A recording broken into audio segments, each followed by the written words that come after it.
अस्सलाम वालेकुम everyone, welcome back to my channel. कैसे हैं जी आप सब? आई होप आप सब ठीक ठाक होंगे और मेरी वीडियोस को एंजॉय कर रहे होंगे। अल्हम्दुलिल्लाह मेरे 100 सब्सक्राइबर्स कंप्लीट हो गए हैं और मैं बहुत ज़्यादा खुश हूँ और आपका दिल से थैंक यू करती हूँ जिन सब ने मुझे सब्सक्राइब किया है और मेरी वीडियोस को देख रहे हैं। लेकिन मेरी वीडियोस पे व्यूज़ बहुत कम आ रहे हैं, या तो आप वीडियो कंप्लीट नहीं देखते या आप अगर देखते हैं तो फॉरवर्ड करके देखते हैं। तो प्लीज़ आप वीडियो को पूरा देखा करें और इस तरह मेरे जो व्यूज़ हैं वो भी उतने होंगे जितने मेरे सब्सक्राइबर हैं। एटलीस्ट जितने मेरे सब्सक्राइबर्स हैं उतने व्यूज़ तो मुझे एक वीडियो पे आने ही चाहिए। तो प्लीज़ आप ऐसे ही मेरे साथ बने रहिए और मुझे और सपोर्ट करें और मेरे चैनल को ग्रो करने में मेरी हेल्प करें और मैं आपकी हेल्प कर रही हूँ। जो लोग फूड पांडा पे नए हैं या फूड पांडा को ज्वाइन करना चाहते हैं वो मेरी वीडियोस को देख के बहुत कुछ सीख भी रहे हैं और उनको हेल्प भी मिल रही होगी, आई होप सो। आज जी मैं आपसे बात करूँगी फूड पांडा पे most affordable most profitable items के बारे में कि जिनको हम अपने मेन्यू में ऐड करें तो हमें उससे बहुत ज़्यादा प्रॉफिट मिलता है। सबसे पहले तो मैं आपसे बात करूंगी आज की रेसिपी के बारे में, जो कि मैं आपके साथ साथ साथ शेयर भी कर रही हूँ, आप देख भी रहे हैं। मैं कड़ी पकोड़ा जो है वो आज बना रही हूँ सुबह सुबह। अपने रेस्टोरेंट ओपन होने से पहले ही मैंने इसकी तैयारी स्टार्ट कर दी थी, क्योंकि कड़ी को बनाने में थोड़ा सा टाइम लगता है। तो हर एक घर में कड़ी बनाने का अपना एक तरीका होता है। हम लोग जिस तरह बनाते हैं मैं आज उस तरीके से आपके साथ शेयर कर रही हूँ। सबसे पहले दही और बेसन को मिक्स करके अच्छी तरह उसमें मैं पानी डालती हूँ और फिर उसमें बेसिक मसाले नमक, मिर्च और हल्दी इसमें ज़रा ज़्यादा जाती है ताकि कड़ी का जो कलर है वो येलो येलो हो। ठीक है जी। आपने दही और बेसन की जो रेशो है वो ऐसे रखनी है। अगर आपके पास 1 कप दही है तो आधा कप जो है बेसन होना चाहिए। अगर 2 कप दही है तो 1 कप बेसन होना चाहिए। इस तरह से आपने कड़ी की रेशो बनानी है, ठीक है। और कड़ी जो है ये मोस्ट प्रॉफिटेबल आइटम है फूड पांडा के ऊपर, ठीक है जी। वो किस तरह से है वो मैं आपको आगे चल के दिखाऊंगी और आपको फिर प्रूफ अपनी आंखों से आप देखेंगे कि ये हमारे लिए कितना प्रॉफिटेबल साबित हो सकता है अगर हम इसको अपने मेन्यू में शामिल करें तो। अच्छा जी, यहाँ पर मैं आपको दिखा रही हूँ कि कड़ी बनाते बनाते मुझे मेरा रेस्टोरेंट ऑन हो गया था और मुझे 2 ऑर्डर्स एक साथ रिसीव हुए थे, तो वो भी साथ साथ मैं रेडी कर रही हूँ और वो आप देख रहे हैं, ठीक है जी। इसके अलावा हम मोस्ट प्रॉफिटेबल आइटम्स की अगर बात करें तो अगर आप कड़ी को छोड़ें, अगर आप एक अंडा पराठा ही से स्टार्ट लेते हैं तो एक अंडा पराठा की ही आइटम को लेके आप इससे 5-6 आइटम्स खुद क्रिएट कर सकते हैं, ठीक है। लाइक सादा पराठा हो गया, आलू वाला पराठा हो गया, चिकन वाला पराठा हो गया, चिकन एंड चीज़ वाला पराठा हो गया, चीज़ वाला पराठा हो गया। इसके अलावा विंटर में हमारा मूली वाला पराठा बहुत ज़्यादा सेल होता है और उसमें बहुत ज़्यादा प्रॉफिट है। आपको आलू वाला पराठा में भी बहुत ज़्यादा प्रॉफिट है, अंडा पराठा में भी बहुत ज़्यादा प्रॉफिट है। इसके अलावा जी अगर आप ऑमलेट दे रहे हैं, ऑमलेट के अलावा आप फ्राई एग कर सकते हैं, ठीक है। उसके अलावा आप स्क्रैम्बल एग कर सकते हैं, पाकिस्तानी स्टाइल स्क्रैम्बल एग आप अपने मेन्यू में ऐड कर सकते हैं। एक एग को लेके आप 3-4 डिशेस खुद क्रिएट कर सकते हैं और इसमें आपको प्रॉफिट ही प्रॉफिट होता है, क्योंकि हर घर में अंडे, आटा, ब्रेड ये तो मौजूद होता ही होता है। अगर आप चिकन वाला पराठा छोड़ दें, आप चीज़ वाला पराठा छोड़ दें, आप खाली सिंपल आमलेट, पराठा और चाय इसके साथ से ही आप अपने नाश्ते के आइटम्स को लेकर चलते हैं तो आपको इसमें भी बहुत ज़्यादा प्रॉफिट है, ठीक है। अगर आप साथ चाय ऐड कर देते हैं, ठीक है, आप साथ ब्रेड ऐड कर देते हैं, ब्रेड के साथ आमलेट, ब्रेड के साथ फ्राई एग, इसी तरह पराठे के साथ फ्राई एग, पराठे के साथ ऑमलेट, क्योंकि कई लोग पराठा खाना पसंद करते हैं, कई लोग ब्रेड खाना पसंद करते हैं। तो हर घर में ब्रेड भी होती है, हर घर में आटा भी होता है। तो अगर आप थोड़े से भी लेकर स्टार्ट करते हैं ना तो उससे भी आप कई वैरायटियाँ बना सकते हैं, कई आइटम्स खुद क्रिएट कर सकते हैं और आपको इसमें प्रॉफ़िट ही प्रॉफ़िट होता है, आपको इसमें कोई नुकसान नहीं होता।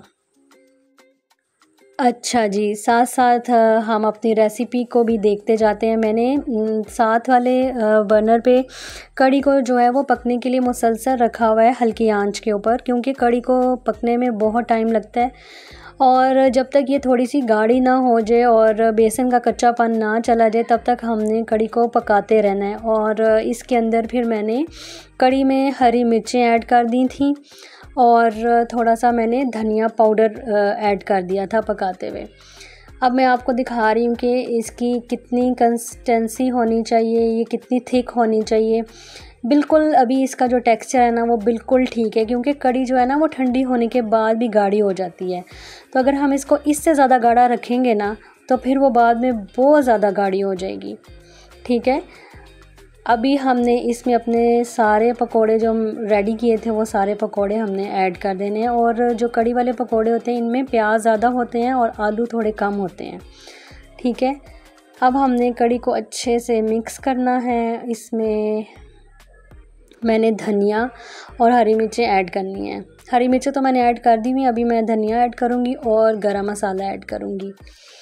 ठीक है जी, अगर आप सिंपल कढ़ी पकोड़ा ही ऐड करते हैं अपने मेन्यू में तो आपको इतने ज़्यादा ऑर्डर्स आएंगे कि आप खुद हैरान होंगे कि कस्टमर आपको कैसे ऑर्डर करता है। और इसका प्रूफ मैं आगे जाके आपको दूंगी। अभी जब मेरी कढ़ी रेडी होगी और मैं इसको मेन्यू में ऐड करूंगी तो आप मैजिक देखिएगा कि मेरे ऑर्डर्स किस तरह आते हैं। ठीक है जी, अभी कढ़ी को हम मज़ेदार सा तड़का लगाएंगे, जिसके लिए मैंने प्याज, ज़ीरा और मोटी वाली गोल मिर्चें, बस इन 3 चीज़ों का मैं तड़का लगाती हूँ। और बहुत ही मज़े की कढ़ी रेडी हुई थी, बहुत मज़े की कढ़ी थी।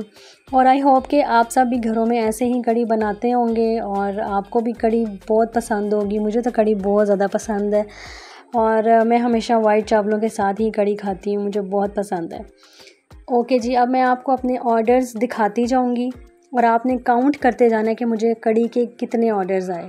ठीक है, मैंने अभी कढ़ी को ऐड किया ही था मेन्यू में, विदिन 5 मिनट मुझे ऑर्डर्स आना स्टार्ट हो गए थे। पहला ऑर्डर जो मुझे आया था कढ़ी का वो था जी कढ़ी विद रोटी और साथ एक चाय थी।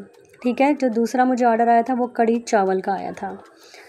ठीक है, ये दोनों ऑर्डर्स देने के बाद फिर मैं आपको दिखाऊंगी कि मुझे कितने और ऑर्डर्स आए कढ़ी के। अभी मैं आपको दिखा रही हूँ कि कढ़ी विद 1 रोटी और साथ चाय है और ये अभी मैंने बस जस्ट ऐड ही किया था तो मुझे 2 ऑर्डर्स उसी टाइम आ गए थे। अभी मैं आपको राइस के साथ इसकी सर्विंग दिखा रही हूँ कि राइस के साथ मैं कैसे इसको सर्व करती हूँ।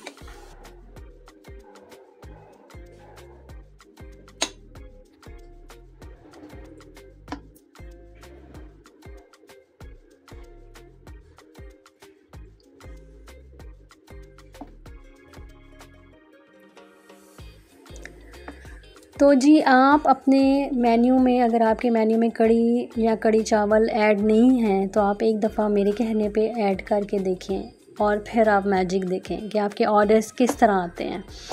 आप कढ़ी विद रोटी भी ऐड करें और कढ़ी विद राइस भी ऐड करें, क्योंकि कई लोग कढ़ी चावल के साथ पसंद करते हैं और कई जो है वो रोटी के साथ पसंद करते हैं। मुझे चावल के साथ 1-2 ही ऑर्डर आया था, लेकिन रोटी के साथ मुझे ज़्यादा ऑर्डर्स आए थे। अच्छा जी, इसके थोड़ी देर के बाद ही मुझे 2 कढ़ी पकोड़े विद रोटी और साथ आलू वाला पराठा, साथ सादा पराठा, साथ 2-3 रोटियाँ थीं। ठीक है जी, ये मुझे एक बड़ा सा ऑर्डर आया था कल का, तो जल्दी से मैंने ये भी प्रिपेयर किया।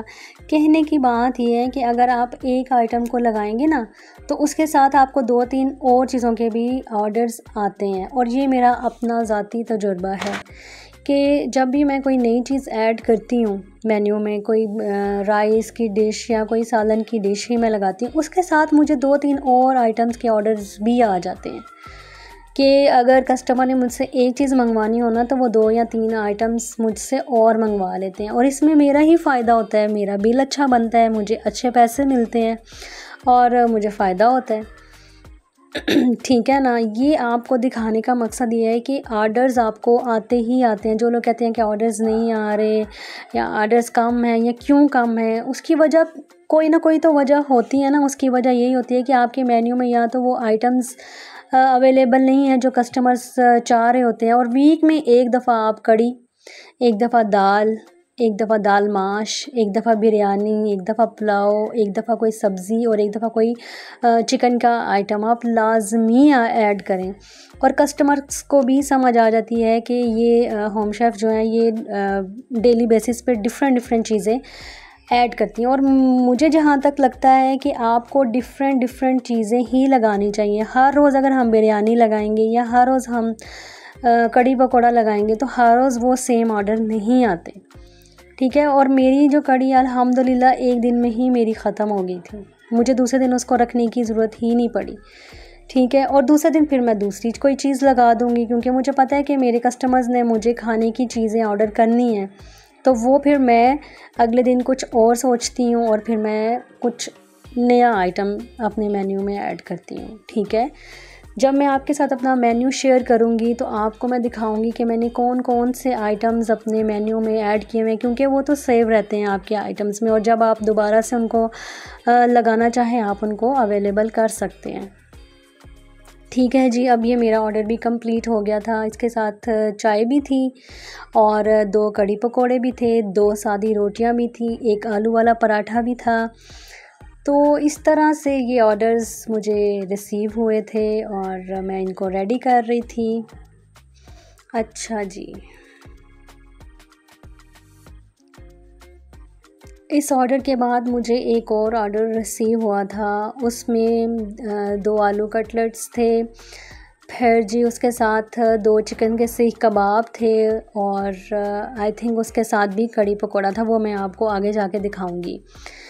कल का दिन जो मेरा था वो मैंने 1 सेकंड के लिए भी जो है शाम तक बैठ के नहीं देखा। जस्ट किचन में ही मेरा सारा दिन गुजरा है।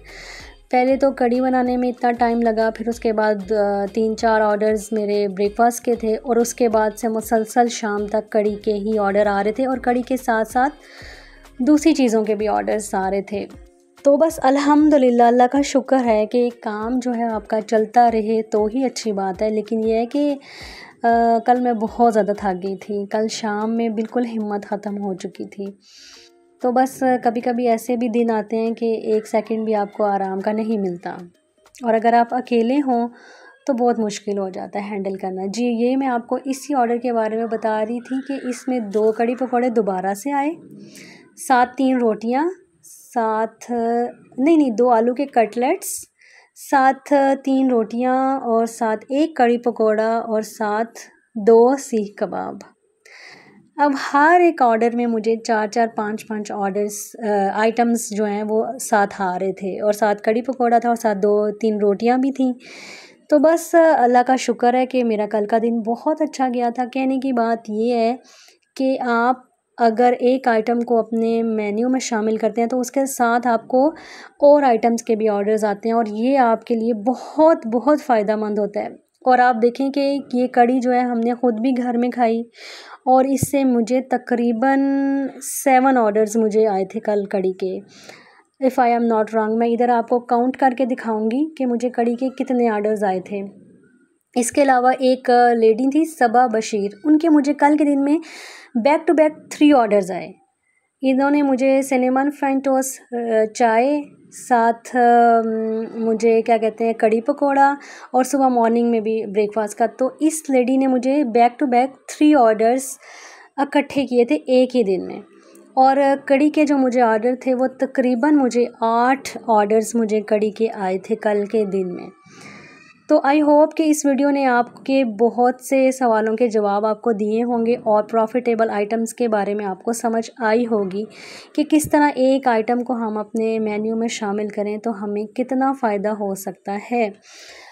इसके साथ ही मैं आपसे इजाज़त चाहूँगी। मिलूँगी मैं आपसे नेक्स्ट वीडियो में एक और प्रॉफिटेबल आइटम के साथ। इंशाल्लाह वो मैं आपके साथ नेक्स्ट वीडियो में शेयर करूँगी। अल्लाह हाफिज़।